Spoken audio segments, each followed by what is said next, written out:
we can say niggas on this, but I mean, Yeah, you can. niggas is quitting ain't ever quit before.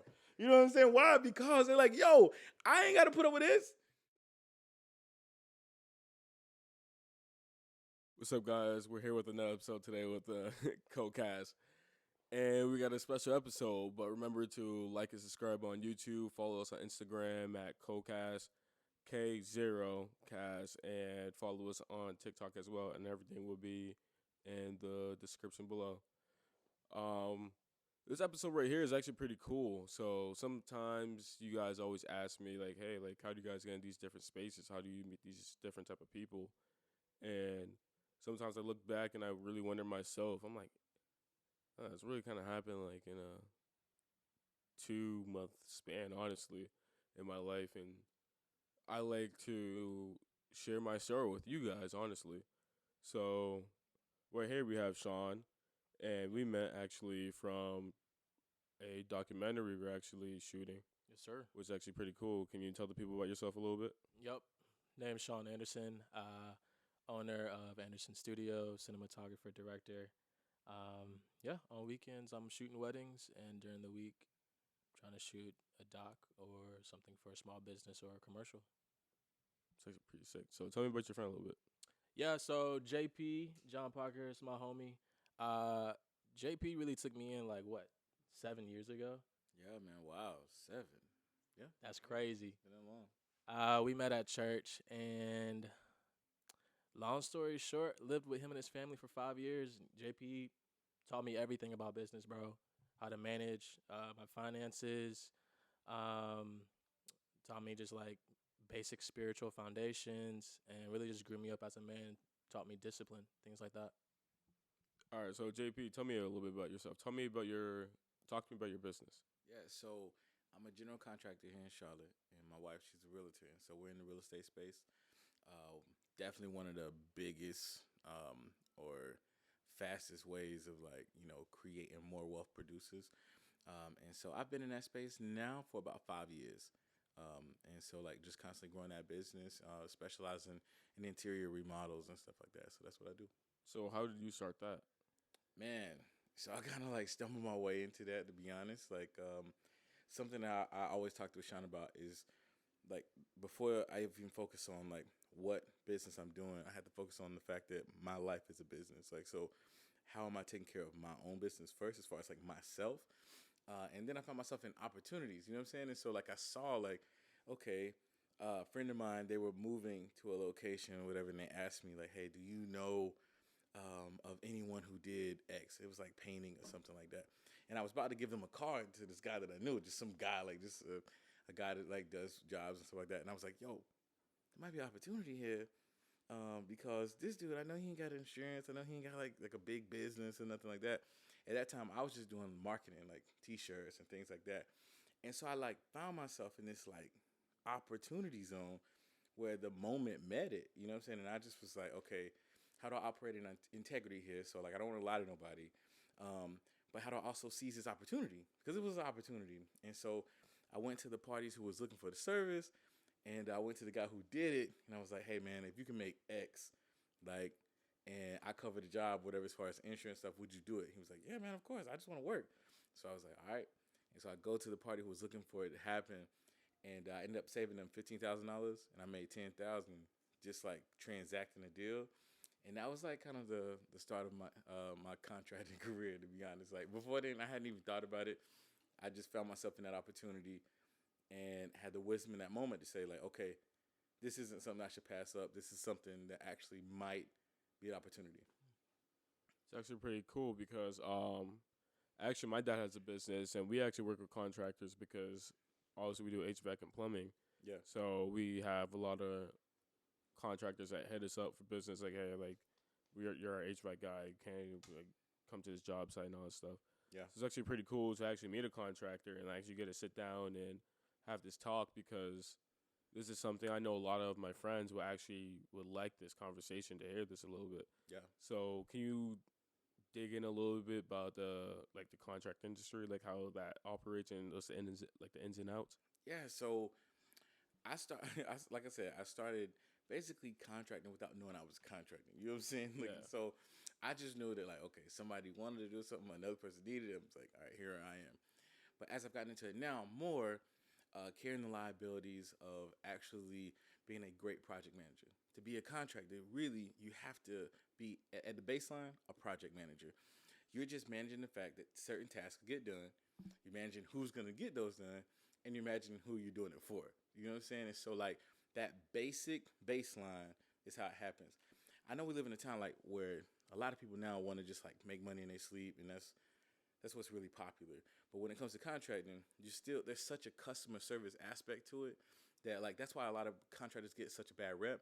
It's because some of them don't have the business mind, but they have the talent. You know what I'm saying? And so this is what a person has to understand. Do I have more of the business mindset as far as like I can grow a business, or am I really good at a craft? Am I really good at a trade? Most of the guys who do work for me are excellent craftsmen. They're excellent tradesmen, but not the best at business. You know what I'm saying? They're not the best as far as managing something that will grow beyond them. They don't want to. You know what I'm saying? Like, and that's nothing knocking them. I think that like sometimes in this entrepreneurial society where everybody's pushing a side business and the next hustle and all this stuff, something that gets lost is like, hey, but some people actually love doing carpentry. You know what I'm saying? The person who painted this room, maybe they love to paint.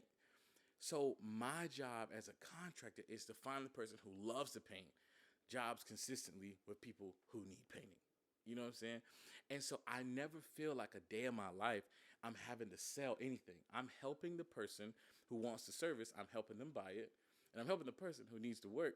I'm helping them find it. You know what I'm saying? And so as long as I stay in that vein, bro, like I feel like I'm always helping somebody. So therefore, I don't feel like the burnout is a factor. You know what I'm saying? Because I feel like, okay, like I love doing what I get to do. And then as long as I'm pricing correctly, where they're making their money, I'm making my money, and the customer's able to solve a problem, that's business, man. That's nice. I never actually like that was like mind blowing to me honestly because I never really saw a contractor that way. For me, I just thought contractor was like, oh yeah, like, all right, I know a few dudes like here, like, just playing middleman. Yeah. But you just like said it like really strategically. It was actually pretty awesome. Like really, how you explained that. So talk to me about your business a little bit, Sean. Yeah, so to jump off what John was saying, I'm the person who enjoys the craft, right? So naturally, I grew up as the creative, did not know the business. Like that's my weak point. So like living with John and seeing how he operated and how he moved uh, was inspirational, but also I began to learn so much just being like living with him, bro, in his day to day, and it allowed me to see like, oh, okay, I'm naturally good at being a creative. This is my thing. But I also can be able to, if I'm disciplined and if I can like learn these business techniques, I can grow my own business as a freelancer. And so, although like the way my business model is, I don't have employees under me, but I may do like a 1099 or like hire a contractor out as a contractor myself on set. Um, but for me, it's just more of being disciplined with my money and being able to get those clients in, and that's it. I just wipe my hands and I'm good from that. Yeah. So It's something to piggyback off of what Sean is saying there, as far as the difference of running business versus like just doing a hustle, right? Business is profitable, period.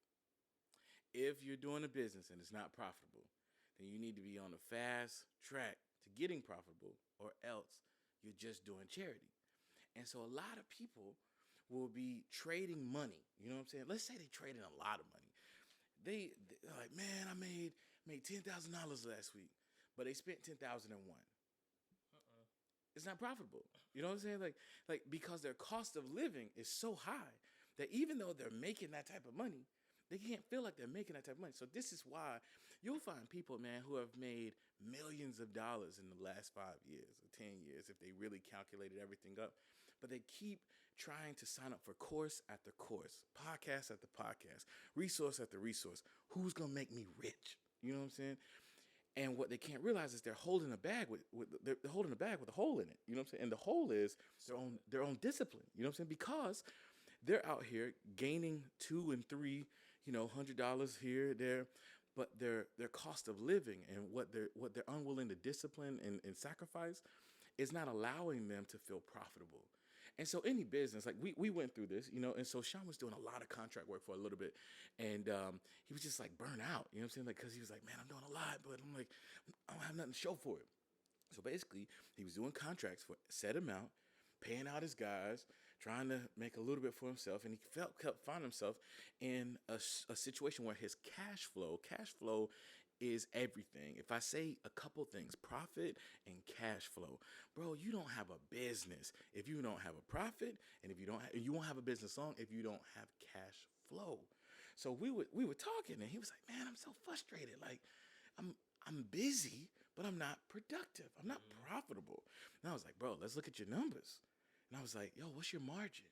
It was like, I said, what's that? He was like, margin? What? And I was like, well, what is the consistent percentage above what it costs you to do business that you charge every customer to do business with you? Bruh, for real? I was like, yeah, man. And so we went through a system of just breaking that down. We added up all of his expenses for the year. We said, how much do you want to make for the year? Divided those numbers. Wow, now we got a percentage that it's going to cost to do business. Yeah, and so not just going off of, oh man, other filmmakers they charging $200, they charging $250. I'm gonna charge $250. It's like, nah, man, like you got a cost of business that this other guy don't have.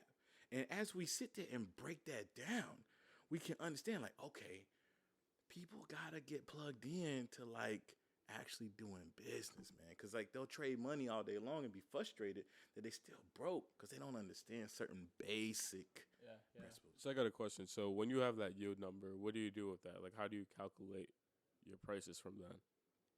From that point, as far as like, so like set percentage at that point? Yeah. Okay, so let's say you've got, let's just take simple things. Let's say you sell a product that costs you $10. It's going to take you an hour to do it, whatever your time is worth. Let's say you say your hourly rate is $25. Okay, it's going to take you an hour to do it. You're sitting there looking at that service and you're like, okay, I got this percentage that I'm marking up. What was the percentage that we were doing as far as like your margin on like everything? Like, what was that? Was it 30? I think it was 30 or 40%. Yeah, I think we did 30, and then we also did 40. Right. Yeah. Okay. So we took his cost, like, so let's say his contractor cost, his rental fees, all this stuff, and so we divided it by the percentage that it was supposed to be, and that was where the profit came. You know what I'm saying? So his cost plus what that monetary amount of that margin is. That's how we found it. So when you get that number, like, did you process that? Like, what was your next step into that? Yeah, so the way it worked for me and where I'm at in my business, I have where I am contracted into the commercial or into the set, and then I have my direct to clients. And so I had to understand that I can only use this for my direct to clients. So like I'm either cold calling or I'm reaching out, and usually it's like a small business, and I'm like, hey, I'll be your producer, and then I create the film from that.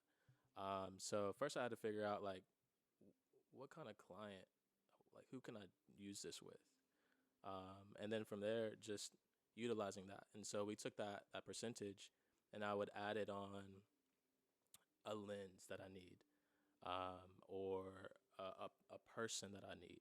And from there, I'd hire that person on, but now I have a profit just a little bit to where my business is now growing. And I'm not just, breaking even, right? Yeah, one key thing there too is, so to retail clients, like, so direct to clients, he had to understand this, that like his direct to customer price was typical, or let's say retail versus wholesale. That's kind of like more widely understood. Had to understand that his direct to client price, his margins could be better versus his wholesale commercial people who like basically are going to give him more volume, but his margin is going to be less. You know what I'm saying? And so he still had to be in a situation where he wasn't losing money. So it's still, okay, you're still making a deal to where, okay, my margin might be smaller, but I'm going to do more. So therefore, I'm still going to be good. But he wasn't ever in a situation where he didn't know his numbers. 9 times out of 10, when I talk to people about business and I begin to ask them about their numbers of their business, they immediately start like head spinning in circles. You know what I'm saying? They're just like, what do you mean, man? I mean, I guess I want to do 100K. I'm like, well, what's your path to 100K? Like, they're like, I just want to do 100K. Just want to do 100K. And it's like, okay, well, to do 100K, what is it going to cost you? And most people, bro, like, to be honest, like, who are starting out in this thing, because back to my very first thing I said, they don't know how to manage their personal finances. So because they don't understand how to manage their personal finances, live on a budget, bro, like, they get a business and it's almost catastrophic because you remember the first year. Oh man, we are going there. So we will not disclose who this person is, though we may or may not know them. But we knew this individual who did business for a whole year and didn't account for taxes. Now, What a sucker. you talking about catastrophic, bro? You made money for the first time, like, but this time FICA wasn't coming out. This time state wasn't pulling nothing. This time, you know what I'm saying, Fed wasn't pulling nothing. And at the end of the year, you know what I'm saying, the Secretary of State is like, yo, you got to file that annual report. You know what I'm saying? You file the annual report. They're like, okay, where your tax return?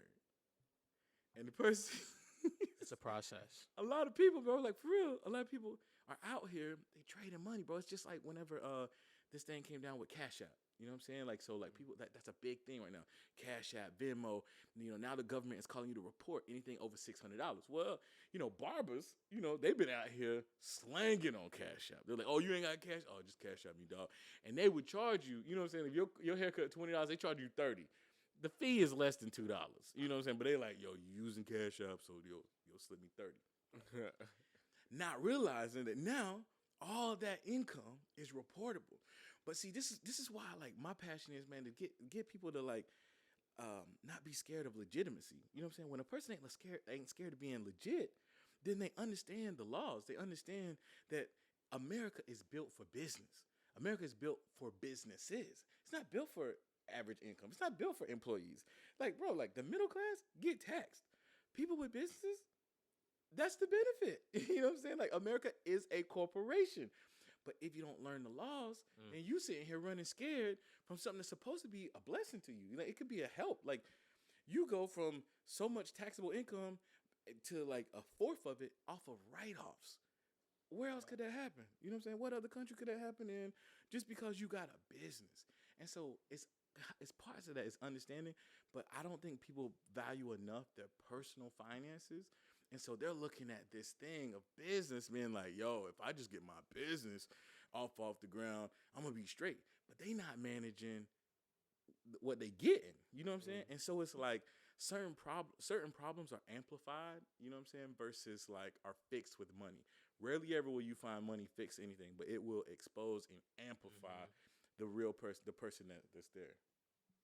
So talk to me a little bit about tax write-offs, because I feel like a lot of people wouldn't know what a tax write-off is if they're not in business themselves or they have like a family member that's in business. For your business, for the operation of your business, and it deducts from your taxable income. You know what I'm saying? So, for example, you need lights to run your business. If you got an internet business, you know what I'm saying, you paying your internet bill every month. That internet is a part of your operating expense. It is what, if we did, like I don't want to do too much of a deep dive, but there's certain. No, do a deep dive. Yeah, a certain term called overhead. So this is the cost this is the indirect cost of doing business, overhead.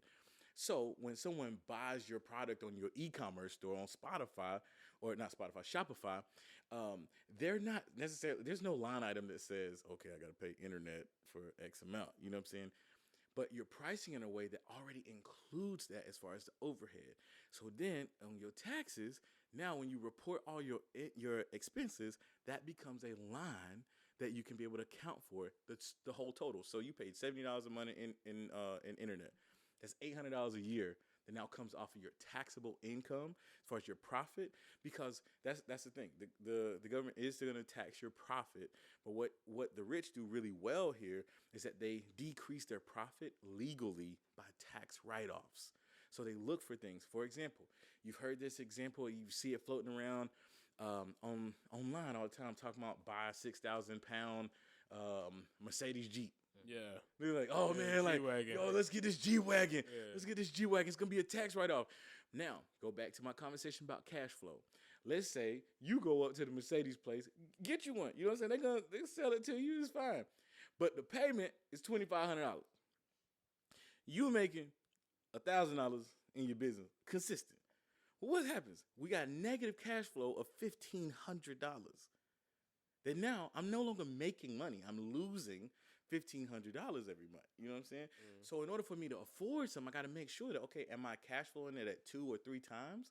You know what I'm saying? So I'm looking at this payment. I'm like, okay, that's going to be a write-off of X amount.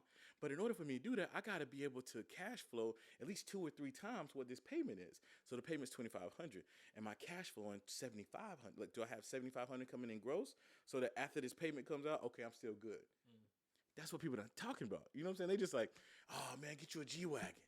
Be balling out here. And it's like the richest people I know, the absolute richest people I know, and I mean actual millionaires, drive basic cars, bro. Like the truth is, on so many levels, I'll be honest, I think that some of these rich brands, these wealthy brands, rely on minorities and underprivileged communities to just keep flossing. Because we buying it. You know what I'm saying? We buying all the stuff. We not buying in the stock. So like, guess what's going up? They stock price is going up. You know what I'm saying? So they've been holding it for like, 3 and 4 generations. Yeah. And we over here like, yo, man, I just want the Jordans. I just want this thing. I want this blah blah. Balenciaga's real big right now. You say like, oh, I want blah blah blah. We buying the thing that's gonna deteriorate in value. We not buying the asset. Yeah. You know what I'm saying? And so like, as our community, bro, we have to talk about, how are we building assets? It goes back to the game of Monopoly. You know what I'm saying? As you going around, you trying to build assets more and more. A house, then more houses, 3 houses, then a hotel. Then every time somebody stop on your property, what they got to do? Pay rent. This is a mindset. You know what I'm saying? And so like a part of what's going on right now is we have a good deal of information circulating, but we don't have enough people making this transformation from consumer to owner. And just because you got a business and a logo don't make you an owner. You know what I'm saying? Being an owner is one that says, I'm trying to acquire assets that produce income so that I can acquire assets that produce more income so that I can acquire more assets. And then hopefully I'm acquiring real estate because that's an asset, you know what I'm saying? That's going to help me acquire more. And so that's the way, man. Like, and so it's a long haul. And we have to break some of this generational thinking. Yeah. You know what I'm saying? And we need to have more of these conversations that are just open with brothers talking to brothers, because most of the time, like, people hold information close to their chest, especially the parts that are kind of fuzzy. Yeah. And so for me, like, I did not realize before I could have a successful business, I had to first have to have a successful personal, like in my personal life. You know what I'm saying? So like, when I first moved in with John like 7 years ago, like, bro, I was a broke college student, you know what I'm saying? And I had no type of management of time or money or anything. And little did I know that as I was working on learning Dave Ramsey, like only using cash, like I was building up this discipline. And 7 years later, I'm now getting into my business. Like, this is my first year in business. And so I'm still learning, still progressing, still making some dumb mistakes. But like, if you want to start your own business, you need to first start in your personal life, and you need to build up that discipline. Yeah. And so like, you can only go so far if you're. I mean, homie had debt in a car. You know what I'm saying? Like, and so I was $18K in debt. So like, let's put it this way, right? So, and I think that a lot of people can resonate with this. Like, yo. His mom had given him a car, you know what I'm saying? Given a car. But it was in her name, you know what I'm saying? Mm-hmm. She had a loan on it, predatory loan at that. Mm-hmm. It wasn't good, you know what I'm saying? True. All this stuff. And so we working through this. I'm like, yo, bro, where are you? Like, where you at financially? Like, not like, oh, man, I'm good. Like, no, bro. Like, for like real. Real talk. Like, real talk, where are you? Like, money in the bank. And when we began to have this conversation, I was like, hey, if you really want to begin to grow into manhood, one of the first things I told you, I said, hey, get this car out your mom's name, especially because it's predatory. Yep. But then let's get a plan to get you out of debt of that car. Because certain communities, bro, from the beginning, they don't even think about, like, okay, what does it take to sacrifice to save for a car? You know what I'm saying? So it's like, oh, I'm going to go to a buy here, pay here lot. You know what I'm saying? That's what I'm going to do first. I'm find a payment that I can afford. Whatever car out here can match this payment that I need.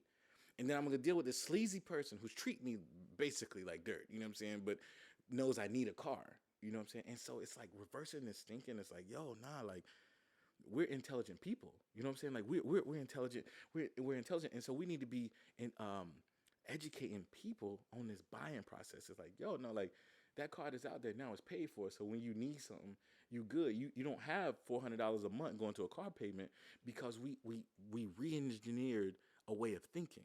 I would venture to say if Sean never had that type of encounter as far as conversation, he could find himself in the cycle of spiraling debt that millions of Americans and millions of people around the world find themselves in. Most of the time, it's not people around the world, bro. It's Americans, bro. Like, because debt is our currency. Yeah. We will be flaunting and be broke. But what? Put it on the credit card. Yep. Yeah. So, all right. So now we're talking about credit cards a little bit. Talk to me a little bit about credit and business credit. Okay. Because I remember there was one topic we were talking about earlier before this podcast started was people going on TikTok and learning, business ideas on TikTok. Like, oh yeah, TikTok taught me this. Like, what you guys can tell me about that a little bit, like credit and all that. So going back to Sean's point, if he doesn't take care of his personal credit, like and be intact, he doesn't have the chance to get his business credit. Because before he gets unsecured business credit, it's going to be secured business credit, and it's going to be tied to his personal social. You know what I'm saying? So he's going to be backing it at first. The first few years, the first few lines are going to be backed by his own social. So if he doesn't do this, then, and he jacks his personal situation up, he doesn't even stand the chance to back anything business. You know what I'm saying? And so that's why he's saying, like, first, hey, okay, let's make sure that first I'm taking care of my business. I'm paying my bills. If I have a credit card personally, like if someone's watching this, you got a credit card, make sure that your balances are under 30% of your utilization. This means you got $1,000 limit.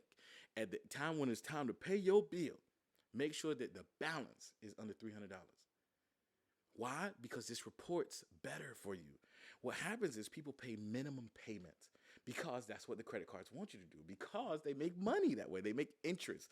This is a business. You know what I'm saying? Like, it seems like, oh, it's free money, man. Like, yeah, let me just max this out. And what that is a trap. You know what I'm saying? And anyone that's been caught up in that cycle, bro, would be like, yo, I wish I wouldn't have did this. And this is why most people live stressed out. This is why they can't pursue careers that they actually want to, bro. And so they're constantly looking for, like, other things that, like, okay, what's gonna be the next thing that I get rich on? And so business credit, when you begin to do that, now I'm in a position because and he's learning the same thing. So this is where it's headed. His next car won't be in his name. His next car will be in the name of the business. It'll be a full write-off because the business owns that car. But who owns the business? Sean. Me. It's a property that he buys, you know what I'm saying? Can be owned by the business. But it starts, you know what I'm saying? Like, so my truck out there, it's not in my name. It's in the name of my business. You know what I'm saying? And so that started with this way of saying, like, okay, how do I leverage ownership, but then also leverage the fact that I need this to work for me in taxes? You know what I'm saying? Practically. All right. So talk to me about your business and taxes, because your business is a little bit different from what our line of work is a little bit, because ours is more labor. So can you tell me a little bit about that? So I can share with you a little bit, bro. I actually just got my CPA, my bookkeeper. I do not know much about taxes as of right now. Yeah, like if you have like a specific question, but I am just now learning that, bro. And I'll speak to this because the type of person I am, I won't let, because I may not know something, I'm not going to let that hold me back. So what's been important for me is getting the right people on my team. So when I say team, I don't mean employees, but like a great CPA, right? So like a CPA who's not just doing a job for me, but who's going to actually give me wisdom and knowledge and kind of consult me. And so I've been blessed to be able to find someone like that just by relationships. So I actually just got off a phone call with my bookkeeper this morning, and she's going through my accounts and making sure everything is good to go. And I got an appointment with my CPA for like the first time to talk about my taxes. So we're still in the beginning stages. But one of the things that you are doing practically is you were accounting for like 15 to 30%. Like that was something that you were building in. So one thing that I learned with like my personal finances, is to be able to make sure. I'm sorry, not my personal, my business, to be able to have some money set aside to pay taxes. So I think I went like 30%, and I just did not touch that money, bro. I just put 30% of all my profits of any type of income, 30% of that. And so when it's time to pay my taxes, I now have that account to just give to whatever IRS, and whatever I have left over, I keep it in that account. I don't spend it on anything else. Yeah, because one of the things we haven't talked about this, but like as he's talking, I'm thinking about it. Is a strategy in investing where the same thing that he does, you know what I'm saying? He puts that money away. Well, at a bank account, a regular bank account, it's not earning you anything, you know what I'm saying? But if he puts that same money into a Roth IRA, you know what I'm saying? Like, so now up to $6,000 a year, that becomes what? Another write off, you know what I'm saying? Money that he was already putting away, now he puts it into this. And so that becomes minus his taxable income. And now it's also set aside for him to be able to access if he needed that as far as for taxes as well, but it's growing for him. And so these are conversations, bro. That like just like Can you actually talk about that Roth IRA? yeah, yeah. So it's a type of blended investment portfolio that's literally built for business owners. The IRS says that you can literally each individual person um, can put up to $6,500 per year into a Roth IRA to decrease your taxable income.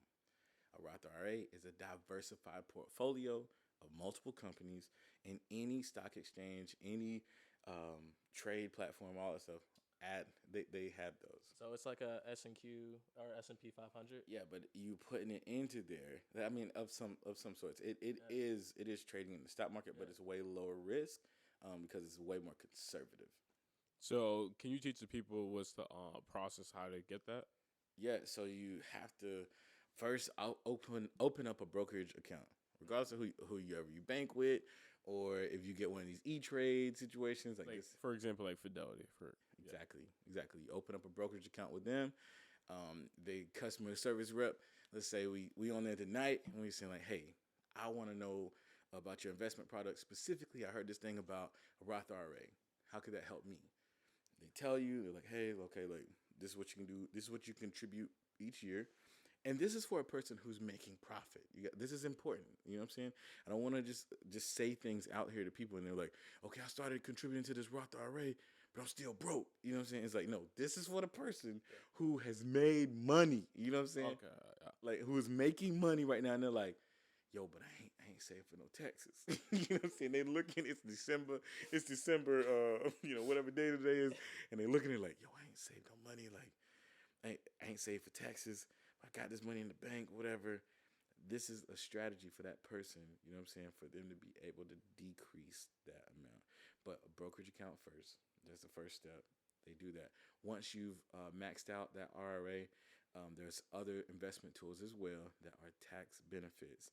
You talk to you talk to an investing professional for that. But this is how the rich stay rich, bro. Like they literally they find out that they're making money and they're like, what can I invest in? One, the stock market. Two, real estate. So, talk to me about the stock market a little bit because that's something I learned actually from one of my friends in high school. Mm-hmm. And I was 17. I was like mind blown. I was like, oh shit! You telling me I just could put in a few dollars and like a few like hours in a day it could change up and down. I'm like, all right, like this is cool.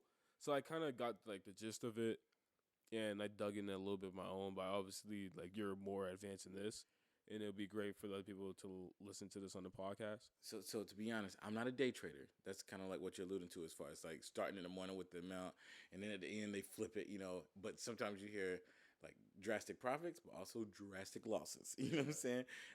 I'm much more of a slow and methodical person in the stock market. I understand it just like Warren Buffett over the last several years, like literally over the last 100 years, the stock market has always trended up.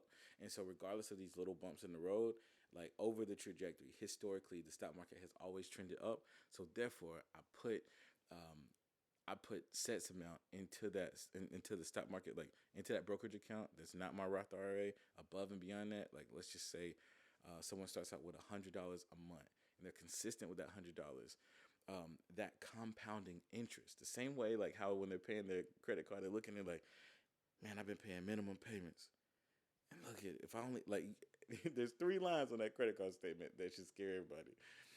One is like, if you pay the minimum payment, it's gonna take this many. This is gonna take this long to pay off. You're gonna pay this much interest. If you pay a little bit more than the minimum payment, it's going to take this long, and this is how much interest. So when you're paying into the stock market, your interest is working for you. Your money is working for you. Another tool that people use that's connected to the stock market is buying universal life. You're a young man. I encourage you and any of your friends, all of them today, go and invest and find out about universal life insurance. Universal life. What this becomes is you become your own bank. You know what I'm saying? You keep investing in this life insurance policy that grows in value over the time. So now, when you're 35 or whatever, like 10 years from now, how old are you, Ken? I'm 22. All right, 22. So when you're 32 and you've been investing in this life insurance policy over time consistently, now you've got, let's say, $40,000 in there in 10 years. That's probably a conservative estimate. But you can go to that life insurance policy and say, okay, I want to borrow for this car. So now you don't go to the dealership, you know what I'm saying, like, and get their crazy rates. You borrow your money. Let's say you borrow $27,000 or $30,000, whatever, or 40 if you wanted to max it out. Like, you borrow $40,000 against the 40 you have in there, and now when you make your payment, guess what? You're paying yourself back with interest, and it's tax deductible. You see what I'm saying? So now I have life insurance. I'm gonna try it. Right.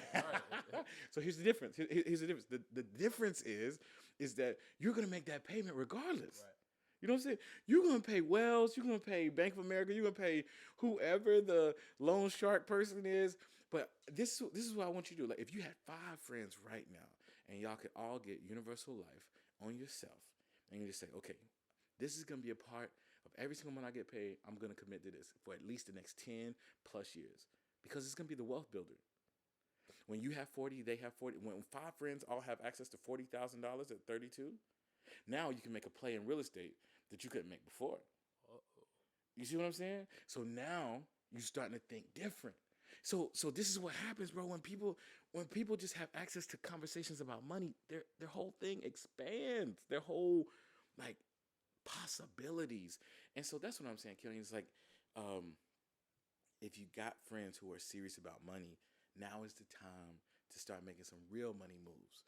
Because in 10 years, you'll look back and be like, what did I do with the money I made in my 20s? Like, where'd it go? Like, and you know, like, some people, you'll see them in clubs and they buying bottles and they doing this and they all this stuff. And bro, like, you know how many people blow $1,000 in the club every weekend? Like, a lot. And what's that? It's fleeting, bro. You know what I'm saying? They take a portion of that and just invest that in something like universal life.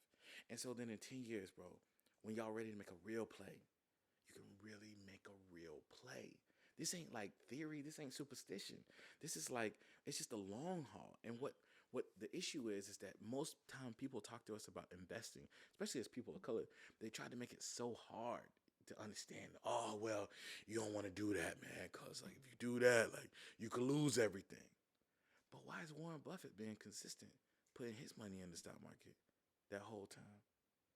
But like, we over here listening to this stuff, like, we listen to people who ain't even put their money in there, and they just over here like fear baiting us, and we like, yo, like. All right, so I like how you talked about Wholesale a little bit. So one thing I always wanted to do, I always said before the age of 24. So I can't be 25. Like 24 is the age limit for me. I want to buy a 3-family house, and what I want to do is, if I have to live on one floor, I want to rent out the 2 floors. Yep. Or if, let's say, the basement's easy, like, I could fix up the basement and make it livable. Yep. I can live down there and then obviously rent out all the 3 other floors. Yeah. And if needed, I told my boy about this plan before, and what our plan was obviously to build up our credit and just stack up some money and be able to put down a down payment for a house. Yeah. In a reasonable market and somewhere that we know that the economy's gonna boom later on, just based on, like, let's say they might make a train stop in that city, for a sense. And then now, based off of that, the market, the housing market is gonna boom off just from that. So can you talk to me a little bit about that a little bit? Yeah. So one of the plays that I would say you and anyone that's looking at real estate should definitely be looking at, and we've talked about this some, is the wholesale market. And what I mean by that is you can get into a property where someone is financially distressed, right? Let's say someone's about to get foreclosed on by the bank, and this is public record. You know what I'm saying? Like people in pre foreclosure is public record. Now, someone would discourage you and say, "Oh man, everybody going after that," but you're not everybody. You know what I'm saying? And I think that everyone has a unique way to reach the target client that they actually really want. And anyone that's really willing to work out here, there's money for them to be made. Most of the time, people give up when it gets hard. You know what I'm saying? When it's not easy, when it's not like falling into their lap. And so wholesaling, and this is what I mean by that. Someone finds himself in a distress situation. Let's say it's someone who owns a large enough house, like what you're talking about, and you get access to this list of pre-foreclosure. You reach out to them via mail, reach out to them via calling, which is a way, like, bro, if you ever seen people like get your number and they're calling you, yeah, this is definitely a thing. Skip tracing. We live in a digital society that literally everyone can find anything they want. If someone wanted to call my phone right now, there's enough information about me online that they can literally skip trace me and get my number. And so based off of that list, that's a way. You get in touch with the homeowner. You negotiate this. Now, let's just say this. The person who says, okay, JP, that all sounds good, but I don't have the money. Okay, now here is another trick out the play. This is a play. Subject to. This is called a sub 2 strategy. Y'all look it up, research it, do whatever. This is it. This is where I acquire the property subject to the mortgage that's in place. So this person is in pre-foreclosure. They just want to get out for money. Like, they don't want this to go on their credit. You know what I'm saying? And so they're like, okay, what can you do? Okay, so I acquire this property and I say, yo, I'm going to pay you, but this is how I'm going to do it. I'm going to catch your foreclosure up, so which is probably like a couple months of payments, which ain't a down payment. You know what I'm saying? Like, a down payment, like this 30% of purchase price, all this stuff. A couple months of payments. Let's say you catch that up.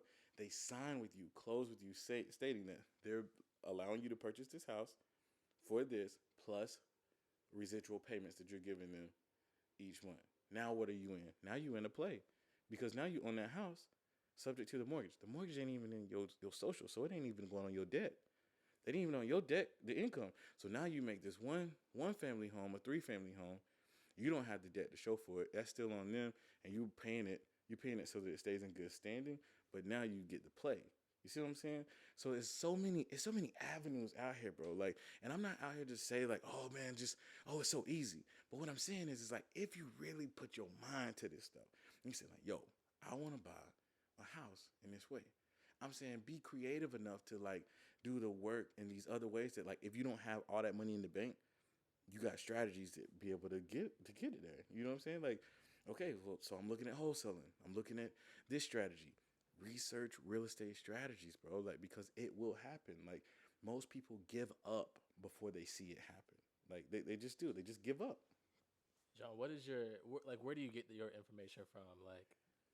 Like the things that you're saying, are you going to YouTube? Are you taking a class? Certain types of books? Man, I think that y'all live in the best time to be in your 20s. Like, there's so much information that you ain't got to go to college to get. You know what I'm saying? Like, podcasts. I'm listening to Invest in Your Leisure podcast. Plug. That is a huge one. Major key. They're always dropping gems, and it's always practical. And it's always like, yo, you can do this. And there's several other like real estate investors that I follow. Because I'm a general contractor, I'm always rubbing shoulders with people who are here in Charlotte trying to flip houses and stuff. And here's the other thing that I want to encourage somebody with. When you're first starting to try something, don't be afraid of the imposter syndrome. And what I mean by that is, at first, anything feels fake. You know what I'm saying? Sean created a logo of a company that didn't exist. And it probably felt fake to him. You know what I'm saying? Yeah. And then he creates his first proposal, and he's like, man, like, just felt weird. Ain't nobody bought from me before, but what is he doing? He's still doing it. And then he sends his first invoice, and the person pays. It's no longer fake anymore. Why? Because someone else believes, but they believe why? Because he first believed. And so what we have to do is stop waiting for other people to validate us. And so we're like, oh, yo, I'm going to start my business. And so we think that everybody's going to support us. Absolutely not. No one's going to support something that you don't support. You know what I'm saying? And so if we're not willing to put real money behind what we actually believe, let's stop waiting for it. Like, because it's not haters, man. It's not like, oh, man, they just hate and they just don't want to support. No, like, they're waiting for you. People around you are waiting for you to believe in what you do, so much so that you wear that brand. I used to give people such a hard way to go. Like, when they always rocking their brand, we always know these people. Like, you know what I'm saying? Like, every time you see the brand, but they believe in it, bro. You know what I'm saying? Like, they not willing to give Nike that time. Their brand. They're like, no, it's me. Every time you see me, you're going to see this. Every time you see me. You know what I'm saying? Like, and we all joke about Champion and stuff. That used to be the Kmart brand, bro. Like, it used to be straight Kmart. Now, people in Yeezys and Champion. That's crazy. So a plethora of places, podcasts, socials, multiple different voices, multiple different ethnicities, and multiple different ages. That's how it comes to me. But investing in your leisure is the biggest one in this space that I say. That's the plug. Cool. All right, so Sean, talk to me a little bit about the younger people trying to get in your line of work a little bit. Like, what's the stepping stones for them and the problems they could come across of? Yeah, so I would say, like, it's a simple, very simple concept, bro. Network with as many people as you can. Like, when I first started out, I would look at my calendar and I'd make sure I have at least 2 to 3 people every week that I'm getting coffee with. And if it's people that, like, I want to see myself in, like, 5 or 10 years, like, they're the first on my list. And I've just built relationships with them, bro. And in those conversations, I barely talked. I just listened. I'm asking them, how'd you get into this? Why did you get into it? What are some issues that you'd face? And just give them room to share their story. And I'm just listening. And from that, you build friendship. Some problems that I face, bro, is just, like, recognizing where I'm weak at, recognizing that I don't know much about business or taxes or, like, finances or management at the time. And so it's really just like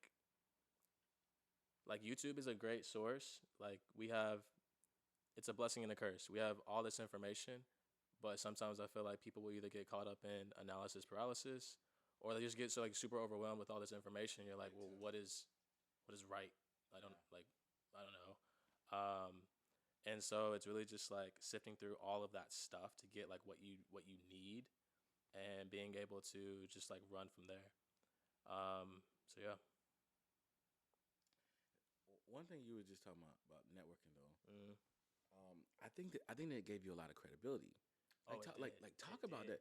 Talk about that because, like, I remember hearing stories of like moments coming full circle where you had talked to some people and yeah. So this year I was able to be on set for a shoot with Chevy. So a production company from LA came down to North Carolina.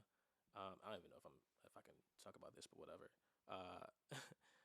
And so the only reason why I was able to get on was I had messaged a DP who is a director of photography. He's the man behind the camera. Like 8 months ago, bro. Didn't even finish the conversation. I reached out to him. I was like, hey, man, would love to get coffee. He was like, yeah, let's link up. And I never opened that message. I just forgot. And then I remember being outside, and I get a random text message from this dude saying, like, hey, like, I'm blah, blah, blah, blah from San Diego. And this is our production company, and we're shooting a commercial in Charlotte. Are you available? And he was like, yeah, this is for Chevy. I was like, what? He was like, yeah, we got your name from so-and-so. And I was like, who is that? And so I'm like, yo, that name sounds familiar. I respond like, yeah, I'm available, like, whenever, wherever. And that ended up being the most amazing experience, bro. I learned so much on that set. And it was just a completely different level to what I'm used to. And I think at the time, like I was mainly shooting weddings, and I had a few gigs of like on the commercial side at the time, and that just opened up my eyes to so much more and so much what I can do. And from that set, bro, I got connected with a director who does films for, I don't know if I told you this, but he does films for architects. Wow. And I went to school for architecture, and I still enjoy architecture. But he does like high quality, like things you see on TV. Um, and I got connected with that DP finally, and I didn't even look at his picture on Instagram. So like I ran into him. He's like, "Hey, I'm so and so," and I was like, "Yo, thank you." So that is one of many stories, bro, where I'm just like connecting with people, just literally being as genuine as possible. Just with, yo, what's your story? Like, why are you doing this? Because in that I was trying to figure out like what's my story, like what, why. I think that's an important thing for people to grab. Like used to, like people would encourage us, oh, just have a business card with you.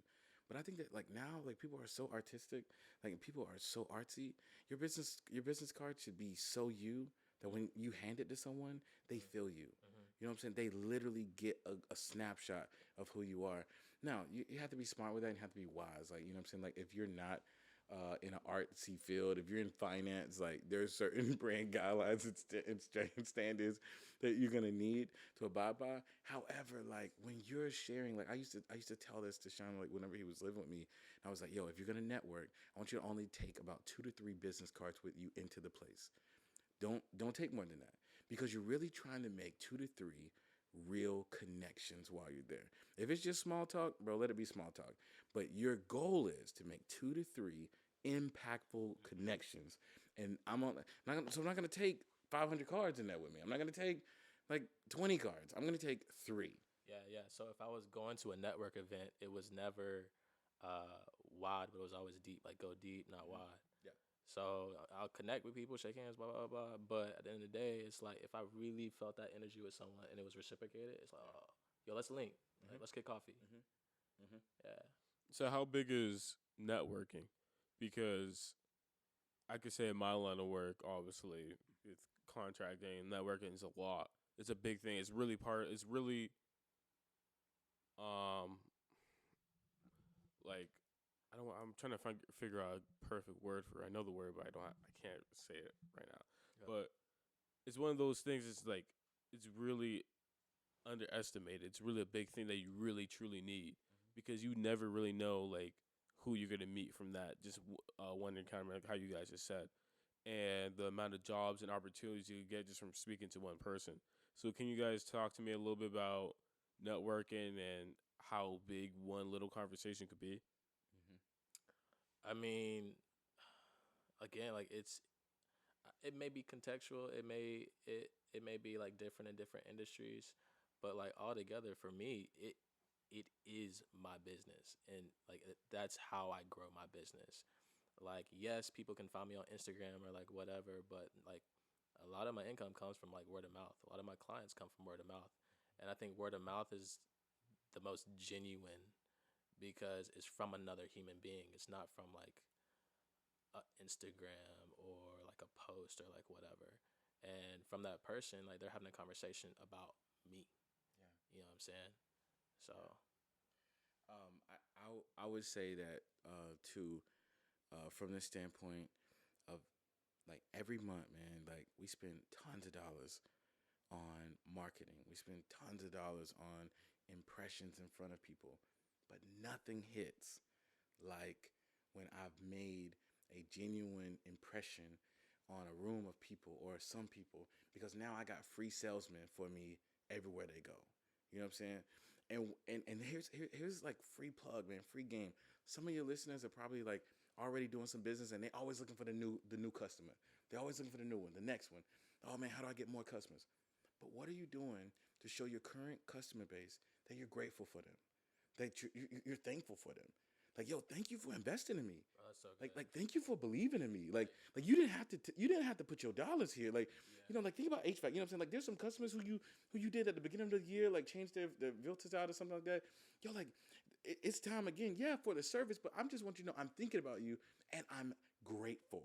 Like gratitude is such it's such a low, it's under the radar situation, People just don't do it. right? Just And people unaware. love the Yeah. way they feel Mhm. when you tell them you're grateful for them, and not only tell them, but you show them. Yeah. You know, and so like, what does it look like? Hey, like we just want you to know we're thinking about you when you remember your client's birthday. Oh my goodness, they're like, wow, like It's the little things, man. yeah, And putting that in your workflow, putting that in your system, that's it. because like it's a good spontaneous thing. But like if you're not constantly doing it, Hmm. if you're not doing it, and your client doesn't realize that, then it's just gonna miss. And even outside of um faith space of like you loving others because of how you're loved, but just thinking about like you're building in gratitude to everything that you're doing. So like when you sit here having these customer interactions and you're just like, okay, such and such said they about to have a baby. Like they mentioned, like bro, when people get comfortable with you, they just start talking. Like they're talking. They're letting you know their fears. They're letting you know what they're upset about. They're letting you know their whole life. Now, what we do with that relationship capital is everything. They can become transformative. They can become transactional or transformative. Transactional is okay. I got paid. Here's my invoice. I'm out here. Can you leave a Google review? Or it's transformative. All right, we do that, but then we actually make some investments, small hanging fruit stuff. We send them a gift after we leave. Mhm. We build into our system that, oh, every customer with us is going to get a gift card to our favorite restaurant because we want them to experience something about us that they might not have experienced. This is a part of building culture. And so, like, the best businesses in the world do this amazing. Ritz, was it the Ritz Carlton? It's some like hotel, bro. They will find out details about you, and when you check into your room, they got it like on the dresser. Like that's amazing. You know so why? Because it's attention to detail. So just thought, Just providing a high quality experience. yeah. Yeah. So one of the examples my dad used to tell me is always give your customers good quality, regardless of the fact of anything. Yeah. Regardless of how they treat you and what they do and what conversations you had, you always want to give them quality content and quality work. And obviously show gratitude and appreciation because then they have to hire you. Mm-hmm. They could obviously got something different from you. So can you guys talk to me? How do you guys really treat your customers though on your personal experience? Like what do you guys do? Hmm. Um, so one thing that I did and that I'm gonna continue to do with a specific type of client is, so this was a music video that we shot, and it was such a dope experience, um, that this idea just came up, is giving him, printing out a picture. So I did a video for him, but getting a screenshot from that picture, blowing it up, and giving him a album for his wall, like for free, and just being like, "Yo, you're dope.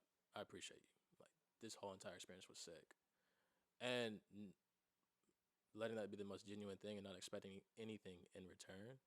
But just like as you were talking, bro, I was like, "Yo, I'm gonna put that in my system and do that for all of my clients." And whether it's big or small, but like giving them a physical copy of their project, it's their passion. You know what I'm saying? I'm just there to like produce it and just gifting that to them at the very end. You put me onto that as far as prints, like, and so like one of the things that we do is like frame out a picture and like I'll have the team like come and do pictures at the end and video and all that stuff, but we frame out a picture of the house, like, and like there's some like freelancers who can like make it kind of look like it was like drew in or whatever, like drawn, and we just put in a special message behind them, and we just give that to them along with like the pictures of their finished product. But it's something about remembering like their house. Like this is a place that they're gonna spend a ton of time. This is a place that they're gonna make this investment. And so when we're giving that gift, it's like, hey, like this is something that we hope to find a space in your house, and we don't want this to look corny. We don't want this to be corny or cheesy. Yeah, we do clipboards. We do certain things that are like functional, but the most impressionable gift that we give is the picture of like what their actual dwelling that we transformed. Like that's what I like to tell people. Like I transform spaces I haven't been yet. Like, And so that's my tagline in business. It's like I help you transform a space. I haven't even been there. Like transformative is how do you want to feel? Like when you spend thousands of dollars fixing your house, how do you want to feel? You don't feel good. Exactly. You know what I'm saying? And so like you're getting into that with the customer. I could do a whole thing on just like telling people like how to view sales in a different way. You're not trying to sell anyone anything. You're helping them buy a thing. That is it, bro. Like, and people have such a like we have such a like sleazy like feel of like salesy people because it feels disingenuous. You know what I'm saying? It just feels like, wow, you want us to sell. But whenever someone literally helps us solve a problem, bro, your listeners will gain more follow. They'll more traction, more money, more influence, more whatever when they begin to learn how to help others reach their destinies. I think that's why you have the potential to be like so successful is because you're connecting with people and you're elevating, you're literally sharing a platform. You know what I'm saying? To give your followers, to give your listeners, to give the audience resource. Free game. Free game. You know what I'm saying? Like none of them are physically in this room right now. But they're tuning in. You know what I'm saying? And this is the type of conversations that someone is like, man, if I only knew this, whatever. I think the next step, and I don't think I'm speaking out of turn.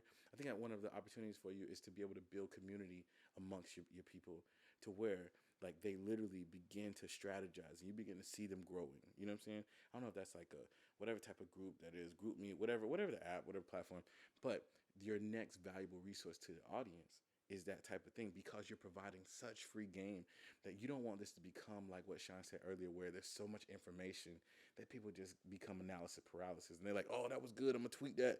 Oh, that's good. I'm going to put that out. You want to see them thrive, man. And I'm telling you, the quickest way for you to become a millionaire is you to create millionaires. Sounds like I heard that saying before, and one of the sayings was like off of like subscriptions. Hmm. So, what's your thoughts on that? I think there comes a point where you can monetize, and that's good. But there's something about the organic nature where you are, and when you're organic, you're building hunger in people. You're also building value. You know what I'm saying? So then when you make the switch from, hey, this is what I'm doing, this is what I keep doing. But if you want this additional value, now people they see the value that you add and they now make that step that doesn't feel sleazy anymore. It doesn't there's nothing about it that feels like, oh man, he just wants subscriptions. No. He wants subscriptions because he's providing additional content that's providing additional value. So I know that if that has value to me, I'm going to invest in it. And everyone makes that choice and you help them buy that. You help them make that choice. How do you help them? By providing value. You know what I'm saying? That's what you're doing. But if you just like all of a sudden just like made a switch and be like, nah, I'm not doing it unless I got, like paid subscriptions, it has a different feel to it. And what you need is we always need the people. Like this is what some celebrities forget, man. Like they forget that they started out needing people. You know what I'm saying? And so then all of a sudden it's just like, man, bump the people. No, like people that's we got. If we don't have relationships, we have nothing. Like absolutely nothing. So that's my thought. What's your thoughts? Quality. What did Pastor Derwin Gray always say? Quality of your life determines the quality of your relationships determines the quality of your life. How do you guys look for employees? I think that's a hard skill because that's something my dad is trying to learn, like really like trying to figure out a little bit because it's like a really hard thing to do because you want every single employee of yours to represent you because at the end of the day, they can mess up on a job, but they're not getting the blame for it. It's going to be on the boss. And at the end of the day, they're wearing the company name. Everything falls on you, regardless of who it is. So, like, what do you guys look for? What's the qualities and what's the steps for you guys? Bro, I try to stay away from that right now. I'm first year in. I still gotta continue to get better at me, and I don't know if I want that because I don't necessarily need it at this moment. So I'll let you speak to that, bro. Yeah, and I like that answer. Yeah. I like this answer for this reason. Someone needs to hear that the maturation process of a business owner and like someone who is like stewarding business is that some phases they're just learning themselves. You know what I'm saying? Because most of the times people don't know themselves and so they don't have any culture for people to step into. So all they can offer someone is a job. You know what I'm saying? Like And so, like, what I'm looking for when I'm hiring someone is like, do they fit my culture? Do they fit my values? Like, you know, so I like to have fun at work. I like to be inspired. Like, I like having deep conversations. Like, so if someone is just like kind of like real surface, they're probably not gonna like working with me. You know what I'm saying? Because I'm not just gonna talk about work. I'm gonna talk about deeper stuff. You know what I'm saying? I want to know like what makes you tick. Where do you want to go? Like, is this it? Like, you know what I'm saying? Like, and so that's our values. And so like we're looking for that. And so I could probably have someone who looks really good on paper, but if they don't match that value system, man, it's just like it's gonna be a headache, you know. So you're building culture. yeah, that's where I am. And so like at this point, we've probably onboarded like 5 or 6 employees at a time, and so most of them have been great value adds because we lead with that value to make it more of a team feeling yes, instead of sure. more of a I'm just coming to work. This is more of like, hey, like I need you need me. Yes, bro. Because look, this is the truth. We have lived and living through the Great Resignation. People quitting that ain't quit before. I don't know if we can say niggas on this, but I mean, Yeah, you can. niggas is quitting ain't ever quit before. You know what I'm saying? Why? Because they're like, yo, I ain't got to put up with this. Like, you know what I'm saying? They're like, yo, I spent 2 years of life in the house, like caked up. I ain't got to put up with this. And so they sit there like, yo, if I'm gonna give my time, it's got to be part of something bigger. You know what I'm saying? It's got to be making an impact. Like, what are we doing here? Like, and so I think that's the thing where this is the greatest frontier that like society is seen in a while, man. Like, because we're having to inspire people who are uninspired. You know what I'm saying? We're having to like get people like, and so now what you're seeing is leaders emerge who are actually great team builders, who are able to inspire you off of like, hey, this is the impact you're making, and I want you to see it. And then I want you to hear the story of it 5 months later. I want you to be connected to this impact that you're having. Because if you don't connect to the impact, this is only going to be a job to you. And I'll only have you for a max 18 months. And then you're going to be like trying to switch it up because, you know, whatever. And so this is how people have to lead. And so, you know, like there's nothing wrong with millennials and the next generation and all this stuff.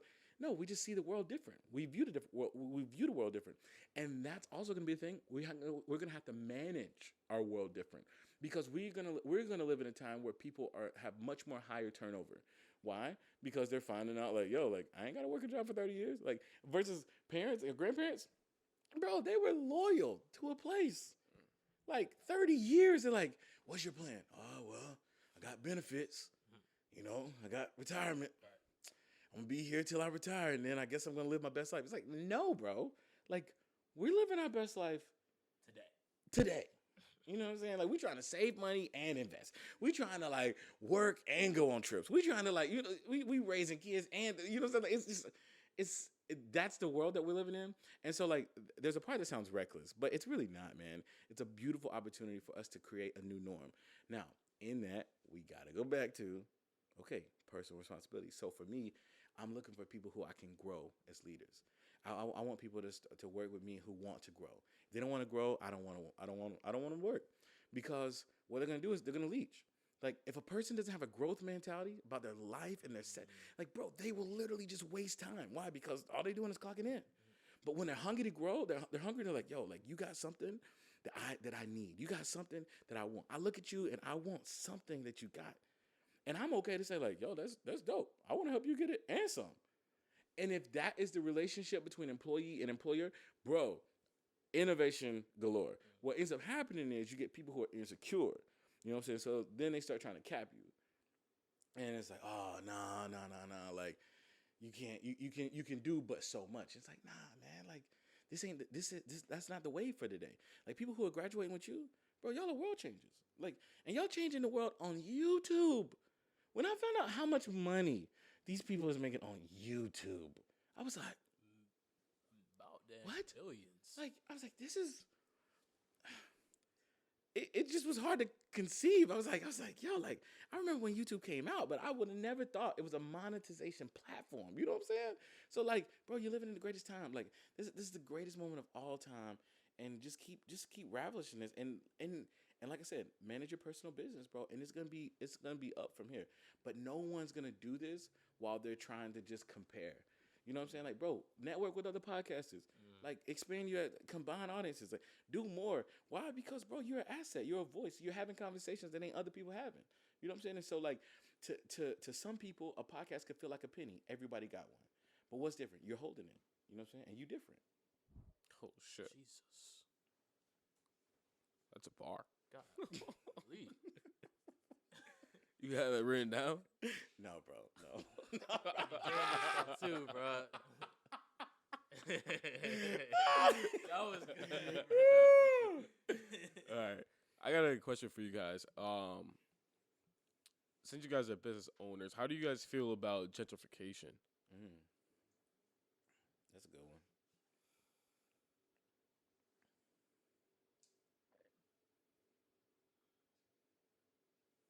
You want me to go first? Okay.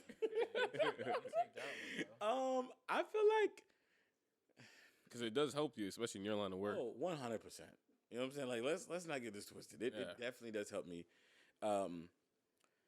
The hardest part I think for me as a black man in this country, as far as like and working in the neighborhoods where we work, is that we literally see the block being bought, and we literally see it like start at one, to the next, to the next, and I guess my take on this is a little bit different because I want the city to prosper. I want the economics of the city to prosper. But I want to have these conversations with our community too. You know what I'm saying? Like, and I want to talk to the people who don't have an opportunity for the conversation. So in that regard, I feel kind of like torn towards gentrification because it's one of the things about capitalism. We live in a capitalistic society. So, bro, this is a machine that's bigger than all of us. We couldn't stop it if we wanted to. And I know that doesn't sound popular, but y'all, like, this is so true. You will waste a ton of time trying to fight something that is so inevitable. So what you need to do is invest in people.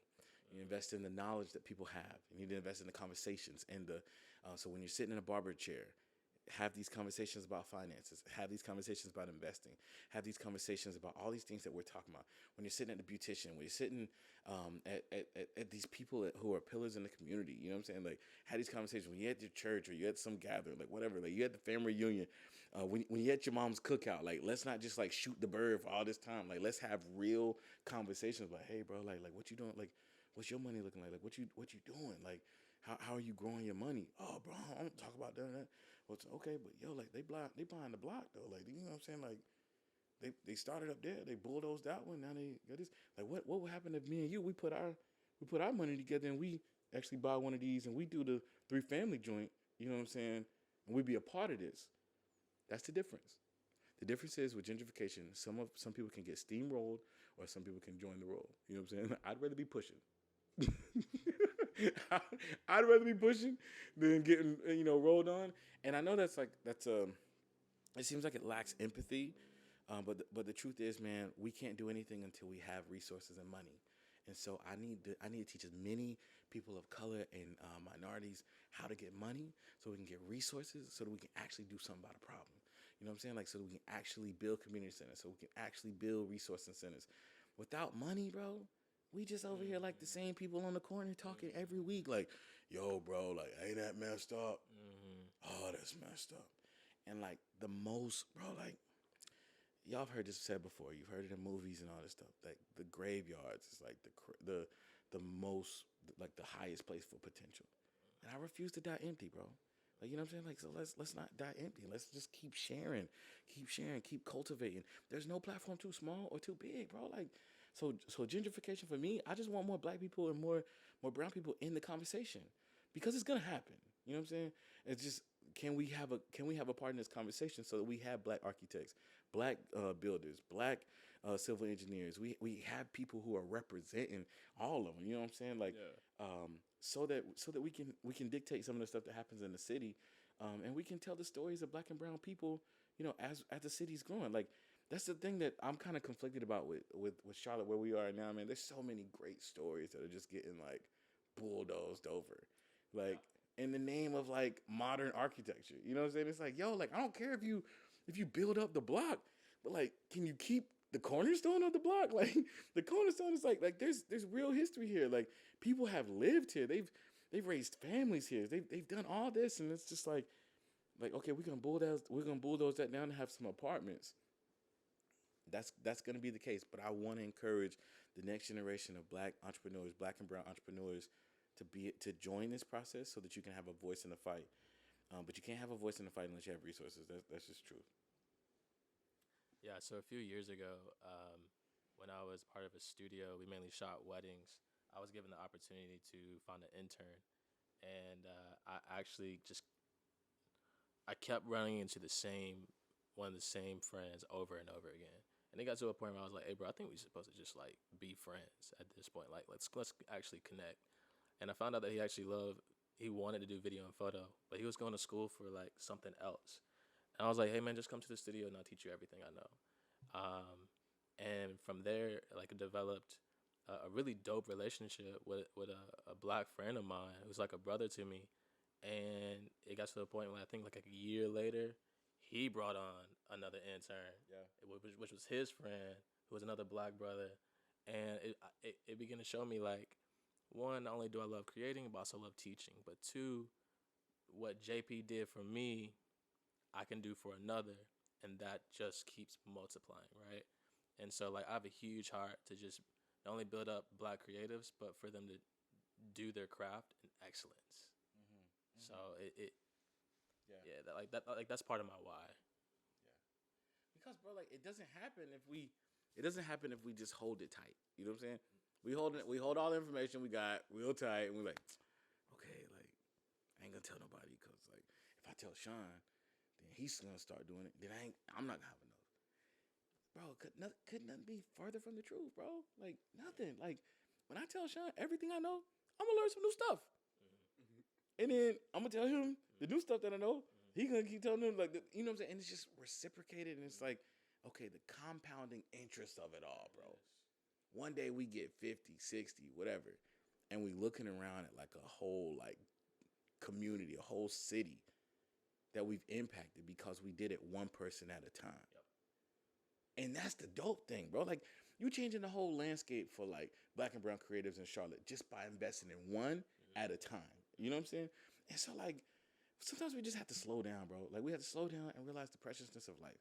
I don't know your whole story, but I know, like, it's inspiring enough for y'all to do a doc. You know what I'm saying? Like, for y'all to, like, work on these things. And I'm just like, yo, like, sometimes we have to slow down enough to be able to say, like, yo, like, what's my contribution to society? What's my contribution to myself?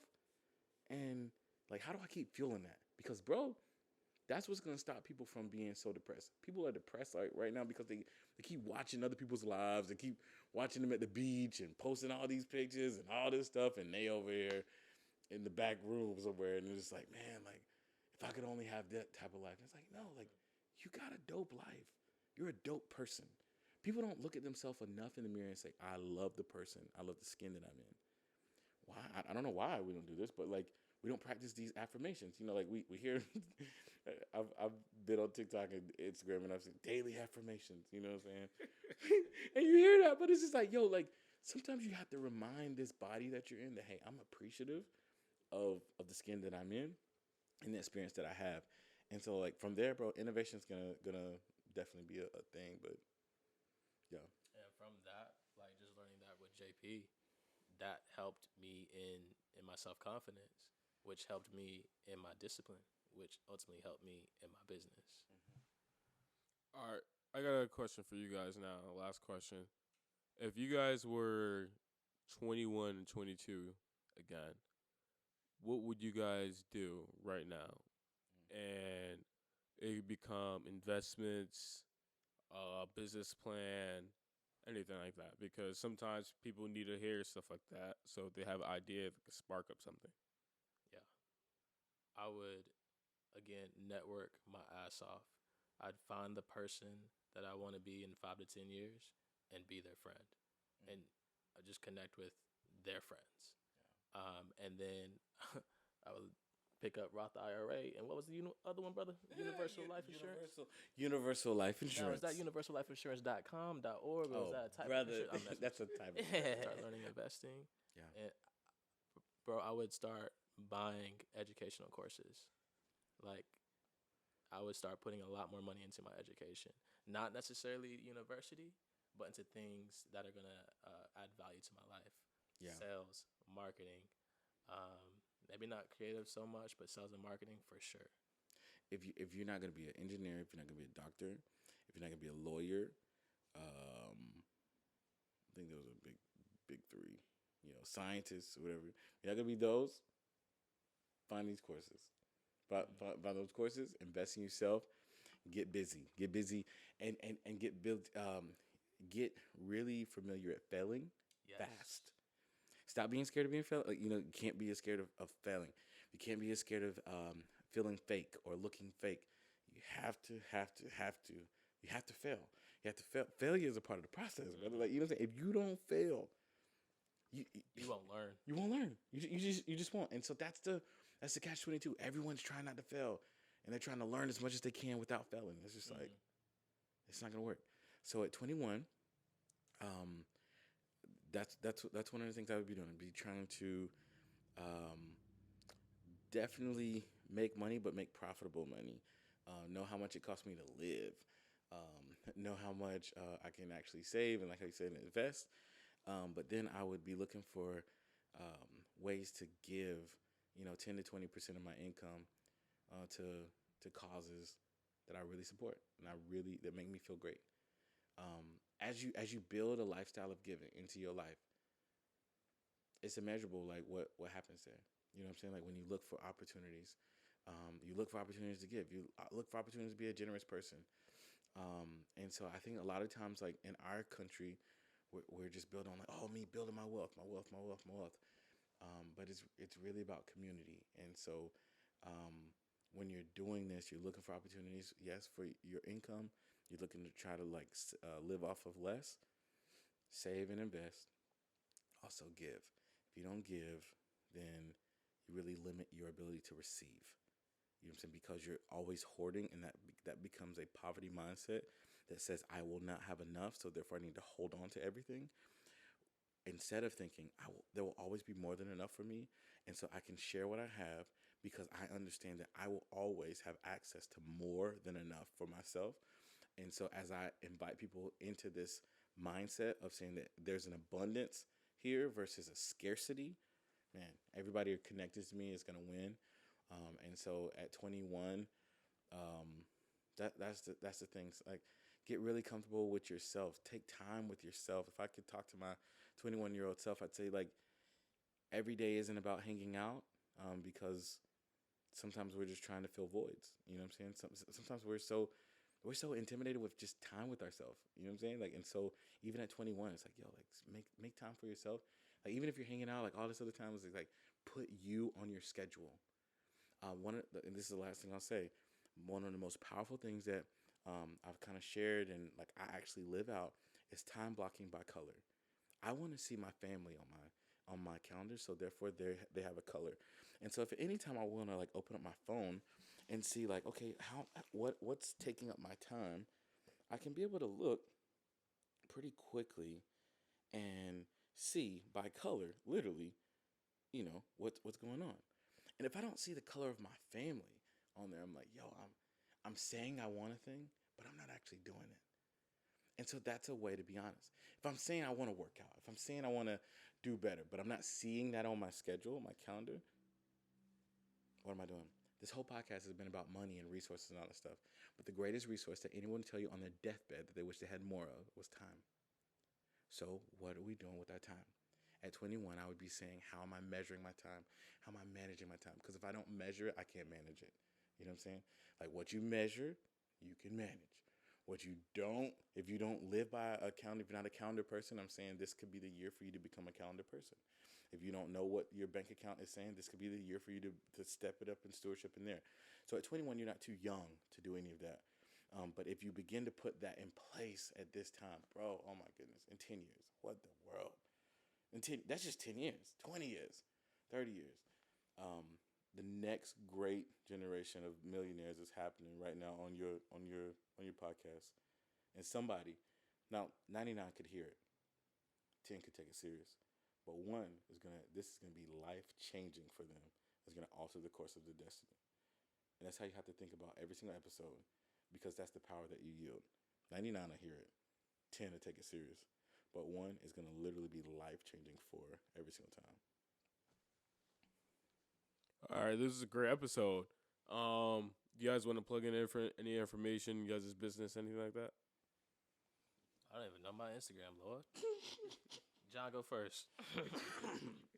At Shadow One Contracting on Instagram, Facebook, major outlets. You can look us up on Google. If you're in the Charlotte area and you got parents, people, whoever with houses, I don't know if y'all got houses, but you know what I'm saying? Like, if you know somebody with a house trying to have it leveled up or whatever, tell them that, they can tag us.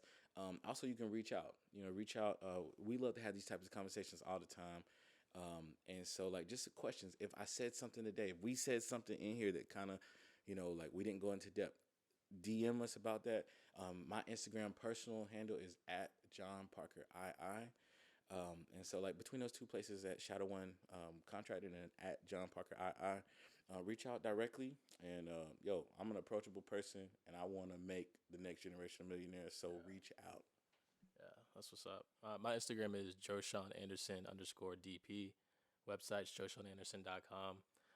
If you have any video work, or even if you just want to connect and over coffee, I'm totally down for that. So yeah, appreciate you, Keone, for putting us on, and this was dope, man. No problem. Thank you guys for coming on. Remember to like and subscribe on YouTube and follow us on Instagram at K0Cast. And thank you for coming on and watching. Thank you.